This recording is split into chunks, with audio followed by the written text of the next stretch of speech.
Ang masipag na langgam, may langgam sa lupa, maliit lang siya.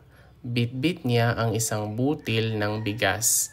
Naglalakad siya papunta sa pugad. Masipag ang langgam, hindi siya sumusuko. Marami pang langgam ang kasama niya. Nagtutulungan silang lahat. So, ang masipag na langgam, when we say masipag, that means hardworking. And then a langgam is an ant. So, the hardworking ant.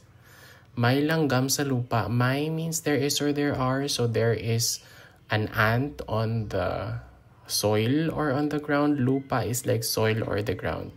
So, there's an ant on the ground. Maliit lang siya. When we say maliit, that means small. So, it's only small. Bit-bit niya ang isang butil ng bigas. So, bit-bit is like carry or holding. So, butil is like a grain. Isa is one, so 1 grain of rice. So, bigas is rice, uncooked rice. So, the ant is carrying with him or with her 1 grain of rice. Naglalakad siya papunta sa puga. Doon we say lakad, that means walk. So, naglalakad is present tense. So, he or she is or it is walking towards papunta or going to the nest or in their anthill in a way. So, pugad. Masipag ang langgam. So, when we say masipag, that's hardworking like what I mentioned earlier. So, the ant is hardworking. Hindi siya sumusuko. It is not giving up. Suko means to like give up. Hindi means not. So, it's not giving up. Marami pang langgam ang kasama niya. So, marami means many. So, there are still others like many other ants with him or her.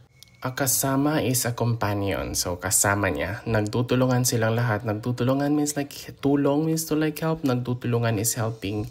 Silang lahat is like all of them. So, all of them are like helping each other.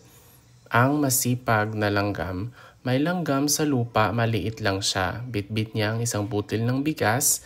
Naglalakad siya papunta sa pugad. Masipag ang langgam, hindi siya sumusuko. Marami pang langgam ang kasama niya. Nagtutulungan silang lahat.